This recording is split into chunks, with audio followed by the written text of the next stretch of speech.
नमस्कार दोस्तों, welcome back to our YouTube channel Perfect Knowledge. आप सभी का परफेक्ट नॉलेज यूट्यूब चैनल पर हार्दिक स्वागत करते हैं। आज हम शुरू करने जा रहे हैं सीयूटीजी के लिए practice set, economics practice set. और आगे आने वाले 20-30 दिनों में आपको 20-30 वीडियोज़ में इतना कुछ करवा दिया जाएगा कि आप जो है सीयूटीजी के लिए बिल्कुल प्रिपेयर हो जाएंगे। डोंट वरी, आप हमारे साथ जुड़े हैं, आपको इसका बेनिफिट तो मिलना ही चाहिए और मिलेगा भी, क्योंकि हम यहाँ पर आपके प्रीवियस ईयर के जितने भी क्वेश्चन हैं उन सभी को अटेम्प्ट करेंगे और साथ में थोड़ा सा लेवल जो है आपका थोड़ा स्टैंडर्ड हाई करेंगे ताकि आपको किसी प्रकार की कोई समस्या ना आए। चलिए शुरू करते हैं। आज का हमारा पहला क्वेश्चन कहता है कि in a new welfare economics capability approach is associated with the economist. कहते हैं कि न्यू वेलफेयर इकोनॉमिक्स में, ठीक है ना, न्यू वेलफेयर इकोनॉमिक्स में जो आपका कैपेबिलिटी अप्रोच दिया गया है वो किससे संबंधित है, ठीक है ना दोस्तों। तो आपको इस पता ही है दोस्तों कि ये जो है अप्रोच वो डॉक्टर अमर्त्य सेन ने दिया था, ठीक है ना। इस अप्रोच यानी कि कैपेबिलिटी अप्रोच के अंतर्गत, कैपेबिलिटी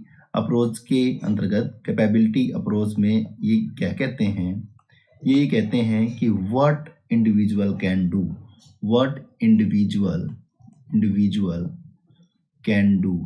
कहता है एक जो इंडिविजुअल है, व्यक्ति है, वो क्या कर सकता है। तो डॉक्टर अमर्त्य सेन भारत के पश्चिम बंगाल से संबंधित हैं और इनको नोबेल प्राइज भी मिला हुआ है।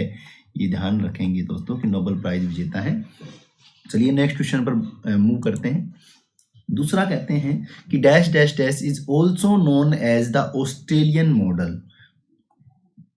ऑस्ट्रेलियन मॉडल कहते हैं किसको ऑस्ट्रेलियन मॉडल के रूप में जाना जाता है। तो दोस्तों आपको पता है ग्रोथ एंड डेवलपमेंट में, ठीक है ना, ग्रोथ एंड डेवलपमेंट में जो सबसे इंपॉर्टेंट टॉपिक है that is solo Sven model, ठीक है ना, सोलो स्वेन मॉडल जो कि 1956 में आया था, ठीक है। इनमें से जो स्वेन है वो ऑस्ट्रेलिया के इकोनॉमिस्ट है, इसलिए इनको ऑस्ट्रेलियन मॉडल के रूप में जाना जाता है। तो यहाँ जो राइट आंसर हो जाएगा दैट इज स्वेन मॉडल जो कि ऑस्ट्रेलियन मॉडल है। और आपको पता है कि सोलो का जो ग्रोथ मॉडल है वो क्या है आपका एक्सोजीनियस ग्रोथ मॉडल है। एक्सोजीनियस ये ध्यान रखना दोस्तों, बहुत बार क्वेश्चन जो है ये पूछा जाता है। एक्सोजीनियस ग्रोथ मॉडल है और हेरेड डोमर मॉडल का, ठीक है ना, हेरेड डोमर मॉडल जो आया था 1946-7 में आया था, ठीक है ना। 1946-7 में जब ये आया था, ठीक है ना, उसके बाद इस मॉडल का जो है वो एक्सटेंशन है। सोलो मॉडल जो है हेरेड डोमर मॉडल का एक्सटेंशन है, ठीक है। ये इंडोजीनियस ग्रोथ की बात करते हैं, सोलो और स्वेन जो है एक्सोजीनियस ग्रोथ मॉडल की बात करते हैं और ये लॉन्ग रन मॉडल है। सोलो और स्वेन का मॉडल जो है ये क्या है, लॉन्ग रन मॉडल है, ये ध्यान करना है, लॉन्ग रन मॉडल है। चलिए नेक्स्ट क्वेश्चन पर मूव करते हैं। थर्ड क्वेश्चन जो है आपके सामने ये रहा, economics is the study of how society use scarce resources to produce valuable commodities and distributed them among different people. This definition is given by. तो आपको पता है कि पहली जो आपकी डेफिनेशन थी वो 1776 में एडम स्मिथ ने दी थी, जिसको बोलते हैं वेल्थ डेफिनेशन, ठीक है ना, वेल्थ डेफिनेशन, ठीक है ना। वेल्थ डेफिनेशन में एडम स्मिथ ने क्या कहा था, एडम स्मिथ ने कहा था कि जो भी कोई सोसाइटी है या देश है वो उसका वेल्थ है, यानी कि धन और धन राष्ट्रों की प्रकृति है, ठीक है। तो ये एडम स्मिथ तो ये कह रहे हैं 1776 में वेल्थ डेफिनेशन दिया, ठीक है ना। और आप देखते हैं मार्शल को जब आप देखते हैं तो इनकी बुक आई थी प्रिंसिपल ऑफ इकोनॉमिक्स, इन्होंने इसमें कहा कि ये मानव के कल्याण से संबंधित है, ठीक है ना। और फिर आपका आया था रॉबिन्स, जिसको स्कैरसिटी की परिभाषा इन्होंने दी थी, ठीक है ना। स्कैरसिटी जो है वो दी थी 1936 में, ठीक है ना। स्कैरसिटी डेफिनेशन दी, इन्होंने कहा कि स्केर्स है, ठीक है। तो यहाँ जो आंसर आ जाएगा आपका वो आ जाता है सैमुएल्सन का, जो कि इन्होंने दी थी ग्रोथ से संबंधित। और यही सबसे ज़्यादा जो है वो प्रचलित डेफिनेशन है, जिसमें ये कहते हैं कि economics is a study of how society use scarce resources to produce valuable commodity, ठीक है ना, कि वो स्केयर रिसोर्सेज का कैसे इस्तेमाल करता है वैल्यूएबल प्रोडक्ट बनाने के लिए, ठीक है ना, और वो प्रोडक्ट बनाने के बाद में वो उनको distribute them among different people, और वो कैसे उनको जो है मतलब डिस्ट्रीब्यूट करता है ताकि लोगों का कल्याण ज़्यादा से ज़्यादा हो, ग्रोथ जो है वो ज़्यादा से ज़्यादा हो, तो इसको ग्रोथ संबंधी डेफिनेशन भी कहा जाता है। तो यहाँ आंसर आपका आ जाएगा option D, Paul A Samuelson and William Nordhaus, ठीक है ना। चलिए तीसरे क्वेश्चन पर चलते हैं। कहता है कि the correct sequence of 5E in constructivist approach is, कि 5 जो ई हैं, ठीक है ना, उनके अंदर 5 जो ई हैं उनमें जो सही क्रम है वो क्या है, ठीक है ना। तो आप देखेंगे कि एक्सप्लोर, तो पहले तो एक्सप्लोर हो नहीं सकता कि सीधा ही एक्सप्लोर हो जाए, नहीं, ठीक है। इंगेज, ठीक है, इंगेज हो जाएगा, ठीक है। और फिर एक्सप्लोर, ठीक है, एक्सप्लोर हम कोई चीज़ को बढ़ाएंगे, फिर एलोबरेट यानी कि उसको बताएंगे, नहीं, ठीक है ना। फिर एक्सप्लेन, फिर इवेल्युएशन, नहीं नहीं, ये भी नहीं बैठेगा। यहाँ जो है आपका एलोबरेट जो है वो यहाँ आना चाहिए, एक्सप्लेन यहाँ आना चाहिए। तो engage, explore, explain, extend, evaluate, ठीक है ना। तो एलोबरेट का मतलब भी बताना है, एक्सप्लेन का मतलब भी बताना है, ठीक है। तो यहाँ आप देख रहे हैं कि इंगेज, फिर एक्सप्लोर, एक्सप्लेन, ठीक है, फिर एक्सटेंड यानी कि उसको बढ़ाएंगे, फिर उसको क्या करेंगे, मूल्यांकन करेंगे। तो ऑप्शन सी जो है आपका राइट आंसर हो जाएगा। ये 5E जो है वो दिए गए थे एटकिंस के द्वारा, ये आप ध्यान कर लेना। कंटेक्स्टिविस्ट अप्रोच के प्रवक्ता पूछ लिया जा सकते हैं तो आप कहेंगे एटकिंसन, ठीक है ना, एटकिंसन, ठीक है, एटकिंसन जो है इसके वो है। चलिए नेक्स्ट क्वेश्चन पे बात करते हैं दोस्तों।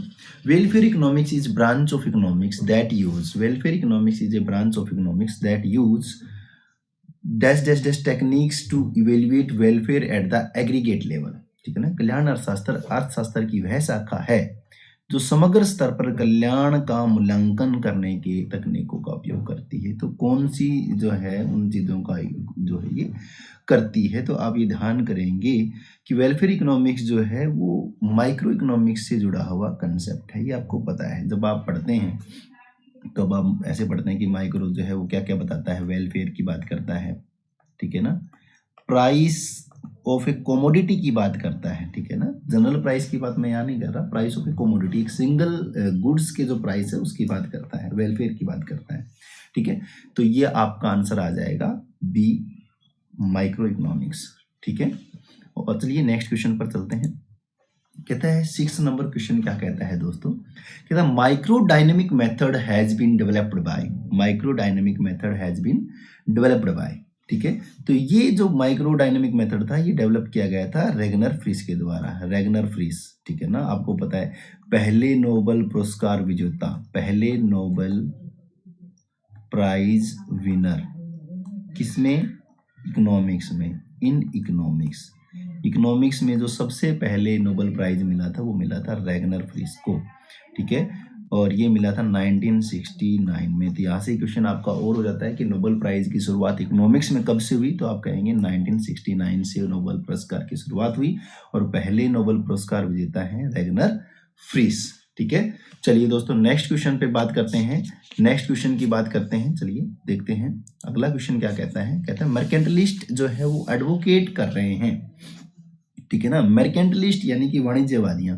यहाँ पर आपको मैं बता रहा हूँ कि ये जो मर्केंटलिस्ट आप नाम वर्ड देख रहे हैं ये आपके इनको मैं ये कह सकता हूँ कि ये थॉट्स हैं, ठीक है ना, थॉट्स हैं कि थॉट्स प्रोसेस चला है इकोनॉमिक्स में, उस थॉट्स की बात यहाँ कर रहे हैं मर्केंटलिस्ट, ठीक है ना। जो सबसे पुराने थे ये 16वीं से 18वीं शताब्दी के बीच ये जो आए थे, ठीक है ना। इन्हीं के पैरेलल में ये आपके अमेरिका यूएस की इकोनॉमी में आपको मर्केंटलिस्ट देखने को मिलते हैं और इन्हीं के पैरेलल में अगर आप इंग्लिश इकोनॉमी को देखेंगे, इंग्लैंड या मैं एक यूके की इकोनॉमी को देखेंगे तो वहाँ आपको फिजियोक्रेट्स देखने को मिलते हैं, ठीक है। तो फिजियोक्रेट्स जो है वो ये मानते थे, यहाँ मैं लिख रहा हूँ दोस्तों ये ध्यान करना, फिजियोक्रेट्स, ठीक है ना, फिजियोक्रेट्स, फिजियोक्रेट्स ये मानते थे कि आपका जो एग्रीकल्चर है वो अच्छा होना चाहिए, ठीक है ना, आपका जो एग्रीकल्चर है वो अच्छा होना चाहिए।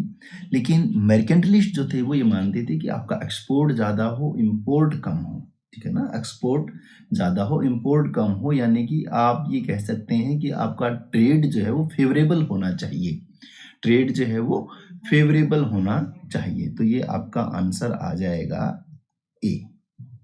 ठीक है, नेक्स्ट क्वेश्चन पे बात करते हैं दोस्तों। चलिए, Adam Smith publish in his book an inquiry into the nature and causes of wealth of nation. ठीक है ना, ये बुक कब पब्लिश की गई थी? तो आपको सभी को पता है दोस्तों, ये की गई थी 1776 में। एडम स्मिथ जो हैं, इनको फादर ऑफ इकोनॉमिक्स कहा जाता है, फादर ऑफ इकोनॉमिक्स कहा जाता है। चलिए नेक्स्ट क्वेश्चन पे बात करते हैं। कहते हैं which of the following is considered important by mercantilist. अभी हम पीछे जो है वो 7th नंबर क्वेश्चन करके आए हैं और मैंने आपको बताया कि वो क्या कहते थे भी, एक्सपोर्ट तो ज़्यादा हो, ठीक है, इंपोर्ट कम हो, इंपोर्ट क्या हो, कम हो, यानी कि ट्रेड जो है हमारा वो क्या होना चाहिए, फेवरेबल होना चाहिए। यानी कि वो किस पर फोकस कर रहे थे, ट्रेड पर। किस पर कर रहे थे, ट्रेड पे। तो राइट आंसर जो है आपका हो जाएगा दैट इज ट्रेड। ठीक है ना, दैट इज ट्रेड। चलिए नेक्स्ट क्वेश्चन पे बात करते हैं। क्वेश्चन नंबर 10 क्या कहता है, मर्केंटलिस्ट जो है वो बिलीव करते हैं that state intervention is necessary to promote. कि भी स्टेट, यानी कि यहाँ आप ये ध्यान करना, यहाँ स्टेट का मतलब है गवर्नमेंट से। ठीक है ना, कि गवर्नमेंट को इंटरवीन करना चाहिए, हस्तक्षेप करना चाहिए, बीच में आना चाहिए। किसको प्रमोट, किसको बढ़ावा देने के लिए आना चाहिए? तो वही बात मैंने आपको पहले कहा कि जहाँ मर्केंटलिस्ट दिख जाए वहाँ आप ये ध्यान करेंगे कि एक्सपोर्ट बढ़ाने की बात की थी, इंपोर्ट जो है वो कम करने की बात की थी, यानी कि ट्रेड की किसकी, फेवरेबल होने की बात जो है ये करता है। तो इसका आंसर आ जाएगा फेवरेबल बैलेंस ऑफ ट्रेड। ठीक है, नेक्स्ट क्वेश्चन पे चलते हैं। कहते हैं Keynes who was acclaimed is the first of the Cambridge economist was influenced by। ठीक है ना, कहते हैं केन्स जो थे, कहते हैं Keynes who was acclaimed is the first of the Cambridge, ठीक है ना, इकोनॉमिस्ट इन्फ्लुएंस्ड बाय। केन्स जिन्हें प्रथम कैम्ब्रिज अर्थशास्त्री के रूप में सराहा गया, वो किससे प्रभावित थे? ठीक है ना, ये ध्यान करना है कि वो किससे प्रभावित थे। ठीक है ना, तो आप यहाँ आंसर करेंगे कि केन जो थे वो प्रभावित थे रॉबर्ट मॉल्थस से। ठीक है ना, रॉबर्ट मॉल्थस। इनको हम जो है डेमोग्राफी में पढ़ते हैं, डेमोग्राफी इकोनॉमी में। ठीक है ना, डेमोग्राफी इकोनॉमी में पढ़ते हैं। इन्होंने जो है आपका केन्स, ये रॉबर्ट माल्थस ने आपको जो है वो इफेक्टिव डिमांड जो है वो कंसेप्ट दिया है। इफेक्टिव डिमांड कंसेप्ट में क्या कहते हैं, ये कहते हैं कि वो डिमांड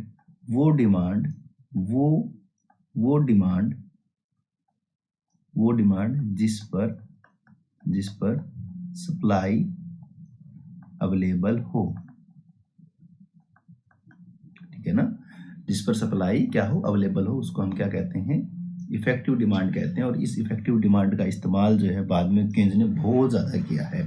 ठीक है, तो ये इफेक्टिव डिमांड का कंसेप्ट दिया रॉबर्ट माल्थस ने और उसका भरपूर इस्तेमाल किया केन्स ने। तो ये यहाँ से आपका ये आंसर जो है वो हो जाता है कि केन्स जो है वो कैम्ब्रिज इकोनॉमिस्ट रॉबर्ट माल्थस से बहुत ज़्यादा प्रभावित थे। नेक्स्ट पे चलते हैं, नेक्स्ट क्वेश्चन। चलिए, कहता है कि the concept of balance growth was advocated by. ठीक है ना, बैलेंस ग्रोथ का मतलब होता है, देखिए यहाँ पर ये वापिस से ग्रोथ एंड डेवलपमेंट का क्वेश्चन आ गया। दो प्रकार से ग्रोथ इकोनॉमिस्ट माने जाते हैं। ठीक है ना, एक तो जिसको हम बोलते हैं बैलेंस, ठीक है ना, और एक जिसको हम बोलते हैं अनबैलेंस्ड। ठीक है ना, यहाँ कंसेप्ट समझने वाली बात ये है कि बैलेंस का मतलब ये होता है कि एक अर्थव्यवस्था में लगभग सभी चीज़ों पर जो है वो इन्वेस्टमेंट किया जाए। जैसे सपोज करो इंफ्रास्ट्रक्चर है, उस पर भी कुछ जो है वो आपका इन्वेस्टमेंट हो जाए। ठीक है, पब्लिक इंटरप्राइजेज है उस पर हो जाए। ठीक है, सो ऑन कोई और चीज़ें हैं, यानी कि आप ये कह सकते हैं कि इन सभी पर जो है इन्वेस्टमेंट या गवर्नमेंट का या किसी का भी गवर्नमेंट का जो खर्चा है वो हो जाए, तो बैलेंस्ड है। यहाँ बैलेंस का मतलब ये नहीं है कि सभी पे बराबर बराबर ही खर्चा हो, खर्चा का रेशो जो है वो अलग अलग हो सकता है, लेकिन यहाँ जो मेन बात है वो यही है कि खर्चा सभी पर होना चाहिए, ठीक है ना। तो अनबैलेंस्ड जो आपकी ग्रोथ की जो थ्योरीज हैं वो ये कहती हैं कि आप अगर फैक्ट्री पर खर्चा कर देते हैं तो फैक्ट्री को रिक्वायर पड़ेगा, जो है रोड की रिक्वायरमेंट पड़ेगी, तो वो फैक्ट्री जो है सरकार पर दबाव बना करके रोड बनवा लेगी, ठीक है ना। जब लोगों को शिक्षित करना होगा तो क्योंकि फैक्ट्री को अच्छे वर्कर प्रोडक्टिव लेबर की जरूरत पड़ेगी, तो वो प्रोडक्टिव लेबर को जो है उसके लिए इंस्टीट्यूशन ओपन कर लेगी। यानी कहने का मतलब है कि आप एक सेक्टर में जो है इन्वेस्टमेंट करें तो धीरे धीरे उस सेक्टर की जो इफेक्ट हैं, ठीक है ना, रोल ओवर इफेक्ट जो है, उस इफेक्ट के तहत आपके आने वाले सारे चीजें जो है वो उसमें आ जाएगी और आपका जो कंट्री है वो ग्रोथ कर लेगा, ठीक है ना। लेकिन बैलेंस्ड जो वाले हैं वो ये मानते हैं कि नहीं, ऐसे पॉसिबल नहीं है, एक में अगर आप करते हैं तो उसकी वजह से जो और नहीं है उसकी वजह से वो भी डेवलप नहीं हो पाता है। इसलिए सारे सेक्टर में थोड़ा थोड़ा ही चाहे मतलब ज़्यादा कम जैसे भी आप करें, लेकिन सारे सेक्टर में एक साथ जो है आपको क्या करना चाहिए, इन्वेस्टमेंट या खर्चा करना चाहिए। तो ये संतुलित अवधारणा विकास की जो अवधारणा का जो समर्थन है, ठीक है ना, संतुलित अवधारणा का जो समर्थन है वो आपके करते हैं रैगनर नक्श से, ठीक है ना। ऑप्शन ए आपका यहाँ पर राइट हो जाएगा, ठीक है।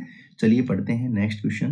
क्वेश्चन नंबर 13 कहता है Gandhi is pointed out that we can not make a distinction between, ठीक है ना, हम जो है किन में भेद नहीं कर सकते, ऐसी कौन सी चीजें जहां हम भेद नहीं कर सकते, ठीक है ना। तो ये मानते हैं कि इकोनॉमिक्स एंड एथिक्स जो है, ठीक है ना, इकोनॉमिक्स और एथिक्स जो है, ठीक है, उसमें हम भेद नहीं कर सकते हैं। तो यहाँ राइट आंसर आ जाएगा आपका ए इज राइट आंसर, ठीक है। चलिए नेक्स्ट क्वेश्चन पे बात करते हैं। कहता है the idea of rational expectation was first developed by, ठीक है ना। तो इसका तो सीधा सा आंसर है आपका कि जॉन एफ मुथ जो है, ठीक है ना, जॉन एफ मुथ, ठीक है, जॉन एफ मुथ जो है वो रेशनल एक्सपेक्टेशन की बात करते हैं। तो यहाँ आपको पता ही है कि ये जो कंसेप्ट हम पढ़ते हैं वो हम पढ़ते हैं फिलिप्स कर्व में, जहाँ पर हम ये कहते हैं कि यहाँ पे मनी वेज रेट, ठीक है, मनी वेज रेट, और यहाँ पर आप जो है वो इन्फ्लेशन को दिखाते हैं, ठीक है ना, इन्फ्लेशन को दिखाते हैं। तो आप कहते हैं कि मनी वेज रेट और इन्फ्लेशन में नेगेटिव रिलेशन है, दैट इज फिलिप्स कर्व, ठीक है ना। और इस फिलिप्स कर्व का जो ये नेगेटिव स्लोप है जो ये कहता है कि आपको ट्रेड ऑफ करना ही करना पड़ेगा, तो जहां पर आकर के रेशनल एक्सपेक्टेशन थोड़ी ये कहती है कि जरूरी नहीं है कि आपको जो है ये ट्रेड ऑफ करना पड़े। तो कई बार आप जो है क्या कहते हैं बोल पहले बता करके, जिसको आप इंफॉर्मेशन जो है पहले अगर आप लोगों को दे देते हैं तो उनको पहले से ही अगर आपने अनाउंसमेंट इफेक्ट जिसको बोलते हैं, अनाउंसमेंट करके आप जो है इस ट्रेड ऑफ से बच सकते हैं। और इसको बोला गया है रेशनल एक्सपेक्टेशन थ्योरी, जो कि है जॉन एफ मुथ ने दी है, ठीक है। नेक्स्ट चलते हैं क्वेश्चन पे। कहता है कि मैक्रो इकोनॉमिक्स डील्स विद, ठीक है ना, मैक्रो इकोनॉमिक्स डील्स विद, ठीक है, macro economics deals with economic affair in large, ठीक है ना। तो बड़े मामलों में इसका जो है वो कहा जाता है। फिर कहता है macro economics deals with the minor economic issues. तो आपको पता है कि माइनर जो इकोनॉमिक इश्यूज है इनके लिए तो आप यूज करते हैं माइक्रो, क्योंकि माइक्रो का मीनिंग ही होता है स्मॉल, है ना, ठीक है, स्मॉल। तो ये रीजन जो है वो तो गलत हो जाएगा, तो आप कहेंगे कि A is correct, R is wrong, false, ठीक है। तो आप यहाँ देख रहे हैं, आप यहाँ देख रहे हैं कि ए इज करेक्ट और आर इज फॉल्स, ठीक है ना, ए इज करेक्ट और आर इज फॉल्स, सी जो है आपका राइट आंसर हो जाएगा। चलिए नेक्स्ट क्वेश्चन पे बात करते हैं। कहता है क्या, assertion in economics proposition the ends are unlimited, ठीक है ना। आर्थिक प्रस्तावना में क्या हम ये कहते हैं कि जो भी हमारे इच्छाएं हैं वो असीमित हैं, ठीक है ना, जो भी हमारी इच्छाएं हैं, ठीक है, वो असीमित हैं, ठीक है, असीमित हैं। तो the means to achieve those ends are limited, ठीक है ना, अन्य साधनों को यानी कि जो साधन है, ठीक है ना, उनको प्राप्त करने के वो सीमित हैं, ठीक है। तो आपको पता ही है इकोनॉमिक्स यही कहती है कि अनलिमिटेड वांट्स हैं और लिमिटेड रिसोर्सेज हैं जिनका वैकल्पिक प्रयोग हम कर सकते हैं। इसलिए तो आपका इकोनॉमिक्स जो है वो कहता है कि भाई उन वैकल्पिक जो प्रयोगों के माध्यम से जो रिसोर्सेज हैं उनको हम कैसे स्केयर बनाएं, यहाँ ये ध्यान करना कि रिसोर्सेज स्केयर है नहीं, रिसोर्सेज तो बहुत ज़्यादा है, हमें उनको स्केयर बनाना है। स्केयर बनाने का मीनिंग यहाँ हमारा ये है कि उनको हम कितना प्रोडक्टिव बना सकते हैं, ठीक है ना। तो जब हम उनको प्रोडक्टिव बनाएं तो ये आंसर आपका आ जाता है डी, ठीक है ना। D is your right answer. यहाँ पर आप कहते हैं both A and R are true, but R is not the correct explanation of A, ठीक है। करेक्ट एक्सप्लेनेशन नहीं है, लेकिन जो है राइट है दोनों के दोनों। चलिए 17 क्वेश्चन देखते हैं। कहता है what who is a Cambridge economist in the following, इनमें से कौन जो है कैम्ब्रिज इकोनॉमिस्ट है, ठीक है ना। तो आपको पता होना चाहिए कि भाई मार्शल, पिगू और रॉबर्टसन ये तीनों ही कैम्ब्रिज के जो हैं वो इकोनॉमिस्ट हैं। तो आपका आंसर आ जाएगा ऑल ऑफ द अबव, ठीक है ना, all of the above. Next question देख लेते हैं। कहता है कि in linear programming problem basic feasible solution occurs at, ठीक है ना। लीनियर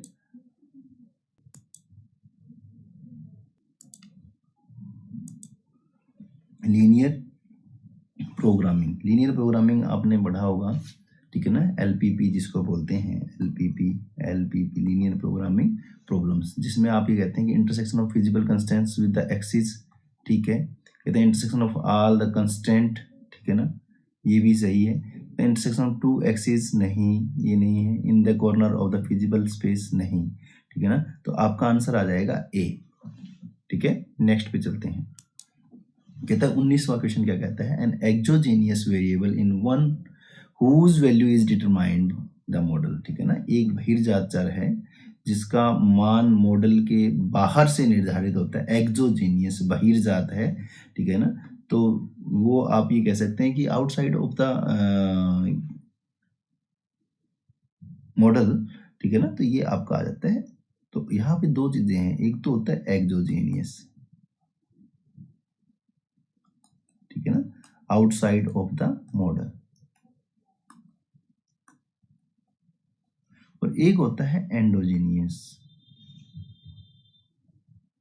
ठीक है ना, इनसाइड द मॉडल, ठीक है ना। जो मॉडल के अंदर से आता है एंडोजीनियस, जो मॉडल के बाहर से आता है एक्सोजीनियस। तो एक्सोजीनियस ग्रोथ मॉडल आपको मैंने बताया था सोलो और स्वैन, ठीक है। और एंडोजीनियस मैंने आपको अभी थोड़ी उसी में टाइम मैंने आपको बताया था हैरेड एंड डोमर, ठीक है। चलिए नेक्स्ट क्वेश्चन पे बात करते हैं। Which of the following measures are used by a risk averse person to minimize risk, ठीक है ना। कहते हैं कि भाई which of the following measures are used by a risk averse person to minimize risk, ठीक है ना। तो देखिए क्या कहता है कि एक जोखिम से बचने वाले व्यक्ति, यानी कि यहाँ आपको एक कंसेप्ट समझना पड़ेगा। ये आपका कंज्यूमर अंडर अनसर्टेनिटी में से आता है, जहाँ पर रिस्क लविंग, रिस्क अवर्स और रिस्क न्यूट्रल तीन कंसेप्ट होते हैं। जहाँ आप इस प्रकार का एक मॉडल देखने हैं कि ये रिस्क जो है न्यूट्रल, ठीक है ना,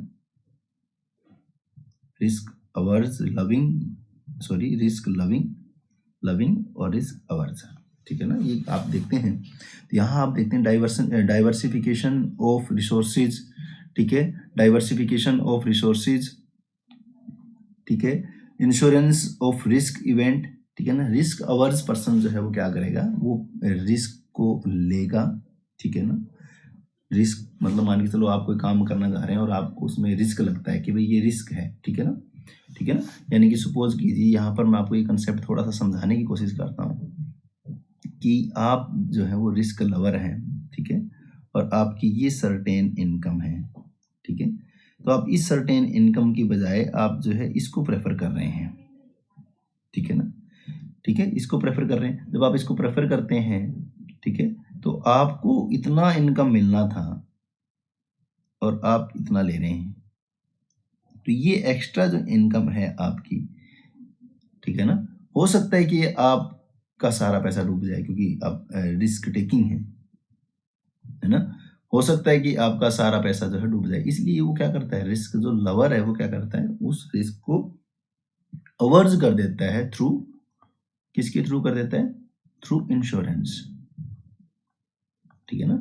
वो इंश्योरेंस ले लेगा, जिससे अगर उसको नुकसान होगा तो उससे उस नुकसान की भरपाई उसको कहाँ से हो जाएगी, इंश्योरेंस से हो जाएगी, ठीक है ना। तो वो ज़्यादा पैसे ले लेगा, उसको बेनिफिट होगा तो बहुत ही बढ़िया, अगर उसको नुकसान होगा तो वो नुकसान जो है वो इंश्योरेंस उसको क्लेम कर देगा। इसलिए जो लोग होते हैं वो रिस्क लेते हैं और उसको इंश्योर करवा लेते हैं, ताकि जो इंश्योरेंस है उनको वो अवर्ज कर देता है, यानी कि उसके रिस्क को क्या कर देता है, अवर्ज, न्यूट्रल कर देता है, कम कर देता है, ठीक है। तो वो रिस्क अवर्जर हो जाता है। तो पहले तो डाइवर्सिफिकेशन ऑफ रिसोर्सेज, कैसे आप रिस्क को कम कर सकते हैं। जैसे आपने कोई एक फसल जो है वो लगाया और उस फसल में आप ऐसे हो सकता है कि उस फसल में कोई बीमारी आ जाए, जैसे उसमें बीमारी आई तो पूरा जितना भी आपका फार्म में आपने वो फसल लगा रखा था वो सारी की सारी खराब हो जाएगी।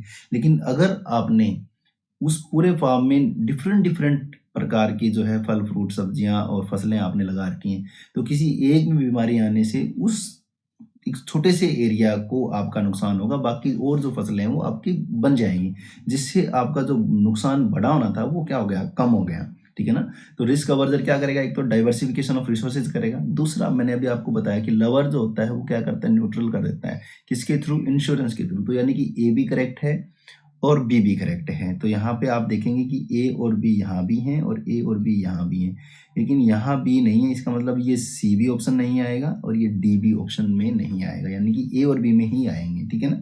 सी देख लेते हैं, टोटल कॉस्ट ऑफ रिसोर्सेज, तो कॉस्ट का तो यहाँ कोई मतलब नहीं है, लेकिन हाँ value of information of risk event, ठीक है ना, कि भी आपको पता है कि इस रिस्क की इतनी वैल्यू जो है वो इन्फॉर्मेशन है आपको, तो इन्फॉर्मेशन है तो आप उसको अच्छे से जो है वो अवर्ज कर पाएंगे। तो यानी कि ए बी और डी जो है आपका राइट आंसर हो जाता है। तो आपका राइट आंसर आ जाएगा ऑप्शन नंबर 2 बी जो है राइट आंसर है।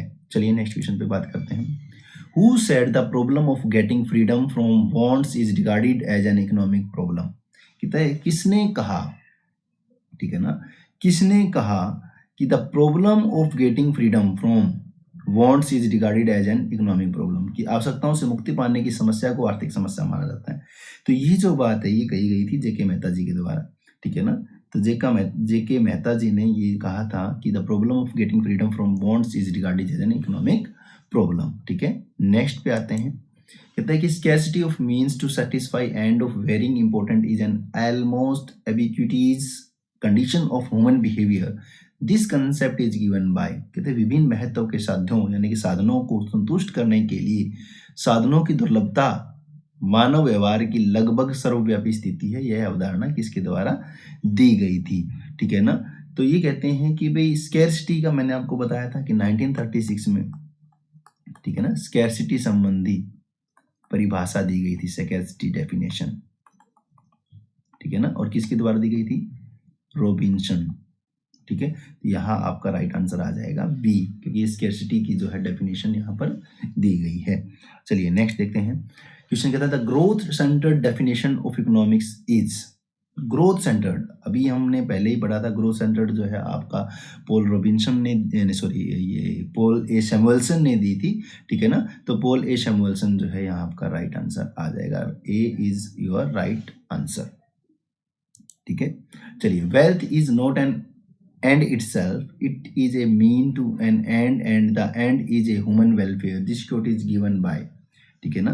तो वेल्थ संबंधी परिभाषा आपको पता ही है, ठीक है, कि वेल्थ संबंधी परिभाषा आप देखो, ये कहता है कि वेल्थ जो है is not an and in self, कि अकेला वेल्थ ही सब कुछ नहीं है, ठीक है ना। It is a mean to an end, ठीक है, बहुत कुछ है लेकिन सारा कुछ वेल्थ नहीं है। द एंड इज, असलियत क्या है, ह्यूमन वेलफेयर। तो वेलफेयर संबंधी परिभाषा, यानी कि फिर से मैं कहूँ कि वेल्थ संबंधी परिभाषा किसने दी थी, वेल्थ डेफिनेशन दी थी एडम स्मिथ ने, ठीक है। लेकिन इसका क्रिटिसिज्म करके वेलफेयर की जो परिभाषा थी वो किसने दी थी, 1890 में बुक आई थी प्रिंसिपल ऑफ इकोनॉमिक्स, और बुक के राइटर थे, लिखने वाले थे डॉक्टर मार्शल, ठीक है। तो ये वेलफेयर संबंधी परिभाषा की बात यहाँ आ रही कि धन स्वयं में साध्य नहीं है, ठीक है ना, धन सब कुछ नहीं है, यह एक साध्य का साधन जरूर है लेकिन वह साध्य मानव कल्याण है। यानी कि कह रहे हैं कि सबसे इंपॉर्टेंट जो है वो क्या है, मानव कल्याण है। इसका जो राइट आंसर आ जाएगा that is C, doctor Marshall, ठीक है। नेक्स्ट क्वेश्चन पे चलते हैं। कहते the scarcity definition of economics has been given by, तो ये आप पहले ही पढ़ के आ चुके हैं। स्केर्सिटी डेफिनेशन जो है रॉबिन्सन ने दी थी, तो रॉबिन्स जो है इसका राइट आंसर आ जाएगा। देख लीजिए, in economic problem of choice arises because, कि जो इकोनॉमिक प्रॉब्लम है या सेंट्रल प्रॉब्लम ऑफ इकोनॉमी है या चुनाव की जो प्रॉब्लम है, प्रॉब्लम ऑफ चॉइस, ठीक है ना, इकोनॉमिक प्रॉब्लम बोल दीजिए, प्रॉब्लम ऑफ चॉइस बोल दीजिए, सेंट्रल प्रॉब्लम बोल दीजिए, वो किस वजह से आती हैं आपको पता ही है कि संसाधन जो है हमारे वो सीमित हैं, आवश्यकताएं हमारी असीमित हैं, और साधनों के जो वैकल्पिक प्रयोग हैं, इन चीज़ों की वजह से जो है आप ये कह सकते हैं कि हमारे को जो है इकोनॉमिक या प्रॉब्लम ऑफ चॉइस की समस्या आती है, ठीक है ना। तो रिसोर्सेज हैव अल्टरनेटिव यूज, ठीक है ना, तो आंसर आपका आ जाएगा सी इज योर राइट आंसर, ठीक है। नेक्स्ट चलते हैं, कहते हैं who is responsible for inductive method of studying economics, ठीक है ना। इकोनॉमिक्स के जो मैं ये कह सकता हूँ कि इंडक्टिव मेथड यानी कि आगमन विधि के द्वारा जिम्मेवार कौन है, तो यहाँ आप ये पढ़ेंगे कि ये है आपका जर्मन हिस्टोरिकल स्कूल, ठीक है ना। जर्मन हिस्टोरिकल स्कूल जो है इसका राइट आंसर है। चलिए नेक्स्ट पे चलते हैं, कहते match the list 1 with the list 2 and select the correct answer from the code given below the list, ठीक है ना। तो देखिए कुछ बुक्स के नाम यहाँ दिए गए हैं और आप देख पा रहे हैं, देखिए an inquiry into the nature and causes of wealth of nation, तो आपको पता है कि ये जो बुक है वो एडम स्मिथ की है। तो आप ये देखेंगे कि बी का 3 कहाँ कहाँ है, तो बी का 3 यहाँ भी बी का 3 है, ठीक है, यहाँ भी बी का 3 है, तो ये 2 ऑप्शन हो सकते हैं, यहाँ बी का 2 है तो ये ऑप्शन गलत, तो ये नहीं आएगा। ये भी बी का 2 तो ये भी गलत, ये भी नहीं आएगा, ठीक है ना। फिर दूसरा देखते हैं प्रिंसिपल ऑफ इकोनॉमिक्स, आपको पता है प्रिंसिपल ऑफ इकोनॉमिक्स जो है आपका मार्शल का है, अभी पढ़ करके आए, तो सी का 4, सी का 4, सी का 4, ठीक है ना, और यहाँ सी का 4 नहीं है तो ये ऑप्शन भी नहीं आएगा। तो ऑटोमेटिक आप 2 से ही आपने ये सारा देख लिया। चलिए अब देख लेते हैं ऐसे on the nature and significance of economic science, आपको पता ही है, ठीक है ना, ये आपका है रॉबिन्स का, ठीक है ना, तो रॉबिन्स और इकोनॉमिक्स जो है वो आपका आ गया सैमुअलसन, ठीक है, तो आपका सी जो है वो राइट आंसर हो गया है। चलिए नेक्स्ट पे बात करते हैं, नेक्स्ट क्वेश्चन देखते हैं क्या है। चलिए, what does Marshall refers to when he state that the additional benefit which a person derive from a given increase of his stock of a thing diminishes with every increase in stock that he already has। Marshall का क्या तात्पर्य है जब वे कहते हैं कि किसी वस्तु के स्टॉक में दी गई वृद्धि से जो अतिरिक्त लाभ एक व्यक्ति प्राप्त करता है वह उसके पास पहले से मौजूद प्राप्त स्टॉक से में प्रत्येक वृद्धि के साथ कम हो जाता है, ठीक है ना। ये ध्यान देने वाली बात है कि क्या कहना चाह रहा है ये, कि ये जो कहना चाह रहा है, ठीक है ना, कहता है कि भाई एडिशनल बेनिफिट, देखिए ध्यान से अगर इसको पढ़ेंगे तो आप समझ जाएंगे। कहते हैं कि the additional benefit which a person drives from A given increase of his stock, ठीक है ना। कहते हैं कि कोई उसके पास स्टॉक है, ठीक है ना, और उससे वो एक एडिशनल यूनिट और उस स्टॉक में ऐड कर रहा है, ठीक है, ठीक है, और ऐड कर रहा है, तो कह रहा है कि जिस चीज को वो ऐड कर रहा है वो diminish with every increase in stock, जैसे जैसे वो इस चीज को ऐड करता जाएगा उससे मिलने वाली जो यूटिलिटी है वो कम होती चली जाती है। डिमिनिशिंग मार्जिनल यूटिलिटी, ठीक है ना, diminishing marginal utility, law of diminishing marginal utility का कंसेप्ट क्या कहता है कि जैसे जैसे आप एक अतिरिक्त इकाई का उपयोग करते जाते हैं उससे मिलने वाली उपयोगिता कम होती चली जाती है, ठीक है, तो आंसर आ जाएगा बी, ठीक है। नेक्स्ट पे चलते हैं, the concept of invisible hand as a metaphor is given by, invisible hand बोल दीजिए, फ्री मार्केट बोल दीजिए, कैपिटलिस्ट बोल दीजिए, पूंजीवाद बोल दीजिए, इन सभी के जो मतलब कोर कंसेप्ट देने वाले हैं that is father of economics Adam Smith, इन्होंने ही इन पर सबसे ज़्यादा जोर दिया है, तो इसका राइट आंसर आ जाएगा Adam Smith, father of economics. Next question पे चलते हैं। चलिए, which of the following is not true for the concept of laissez faire, ठीक है ना, यहाँ आप ध्यान करना है लेजिज फेयर, लेजिज फेयर का मतलब होता है अहस्तक्षेप, अहस्तक्षेप, ठीक है ना, अहस्तक्षेप यानी कि जो काम कर रहे हैं ना उनको काम करने की स्वतंत्रता दी जाए, सरकार जो है वो इन्वॉल्वमेंट ना करे, सरकार जो है बीच बचाव में ना आए, ठीक है ना, वो फ्री उसको छोड़ दें। चलिए ऐसा कोई आंसर देखते हैं क्या है, क्या it is an economic system that argues about complete separation of government from the economic sector, ठीक है ना, एक आर्थिक प्रणाली जो आर्थिक क्षेत्र से सरकार के पूर्ण अलगाव का तर्क देती है, ठीक है ना।